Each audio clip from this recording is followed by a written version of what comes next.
Hello friends, welcome to Shivani Hari vlogs. வாங்க விளாக்குள்ளே போகலாம். இன்றைக்கி நம்ம என்ன பார்க்க போகிறோம்னா, திணை வச்சு ஒரு லட்டு தாங்க பண்ண போகிறோம். ஹெல்த்தியான ஸ்நாக்ஸு. இதுக்கு வந்து திணை வந்து நல்ல சுத்தமான திணையாக தான் எடுத்திருக்கோம். இருந்தாலும் நம்ம ஒரு தடவை நல்லா வாஷ் பண்ணிவிட்டு அதில் எதுவும் நம்மளுக்கு தெரியாது சின்ன சின்ன அசடு இருந்தால் அது அதிலே களைஞ்சி நம்ம தண்ணியில் ஊற்றும்போது போயிடும்.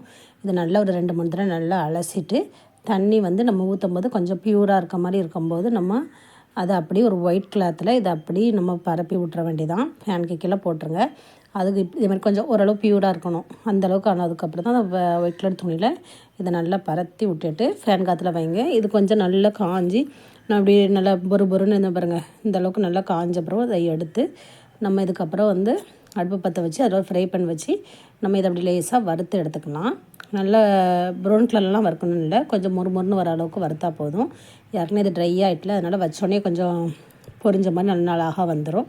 நல்லா வறுத்து எடுத்துக்கிட்டு இதை கொஞ்சம் ஆற வச்சிடலாம். ஆற வச்சுட்டு அது ரெடியாகாட்டி இங்கே வந்து ஒரு 4 ஸ்பூன் நெய் ஊற்றி அதில் வந்து முந்திரி வந்து வறுத்து எடுத்துக்கிறேன். நீங்கள் வந்து இது கூட எந்த நட்ஸ்னாலும் நீங்கள் வறுத்து எடுத்துக்கலாம் வைக்கிறதுக்கு. இப்போ வந்து நல்ல வெல்லம், நல்லா சுத்தமான வெல்லம் எடுத்துருக்கிறேன். இது வந்து நான் யூஸ் பண்ணியிருக்கேன், அதனால் வந்து எந்த டஸ்ட்டும் இல்லை. அதனால் வந்து டைரெக்டாக அதில் ஆட் பண்ண போகிறேன். நீங்கள் டஸ்ட் இருக்கதா இருந்துச்சுன்னா நீங்கள் பாகு காய்ச்சி ஃபில்ட்ரு பண்ணி அதுக்கப்புறம் அதை ரெடி பண்ணிக்கலாம். இப்போ அது வந்து நல்ல மொறுன்னு நல்லா காஞ்சிட்டு நல்ல அழகாயிட்டு இதை கூட நம்ம வந்து அப்படியே ஜாரில் அதை திணை அப்புறம் கொஞ்சம் இந்த வெள்ளத்தை நல்லா இடிச்சு போட்டிருக்கேன். ஒரு 4 ஏலக்காய் எல்லாம் போட்டு நல்லா திரிச்சிங்கன்னா இந்தளவுக்கு விட்டு கொஞ்சம் பல்ஸில் விட்டு தான் திரிக்கணும், இல்லைன்னா டைட்டாகிடும். வெள்ளம் இருக்குல்ல, அதனால் இது நல்லா இப்படி திரிச்சா நல்லா பொழுன்னு இருக்கும். இப்படி நம்ம அப்படி அமுக்கினா ஓரளவு பிடிக்க மாதிரி ஆயிரும் வெள்ளம் சேர்த்துருக்கனால. ஆனால் இதில் கூட நம்ம வந்து நம்ம முந்திரி வறுத்தெடுத்தல அந்த நெய்யை இப்போதைக்கு ஆட் பண்ணிக்கலாம்.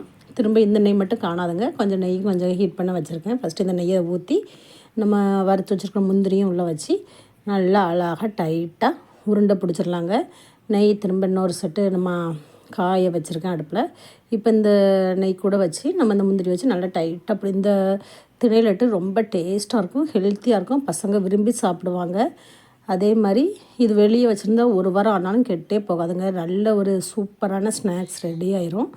இது வீட்டில் செஞ்சு பாருங்கள், ரொம்ப நல்லா இருக்குங்க. நான் இதே மாதிரி எல்லா மாவுமே நல்லா உருண்டை பிடிச்சி வச்சுட்டேன். எவ்வளோ சூப்பராக ஈஸியாக ஹெல்த்தியான திணை லட்டு ரெடி ஆகிட்டு ட்ரை பண்ணி பாருங்கள் நீங்களும். இந்த வீடியோ பிடிச்சிருந்தா லைக் பண்ணுங்கள், ஷேர் பண்ணுங்கள், சப்ஸ்கிரைப் பண்ணுங்கள், பக்கத்தில் இருக்க பெல் பட்டனை கிளிக் பண்ணுங்கள். அடுத்த வீடியோவில் பார்க்கலாம்.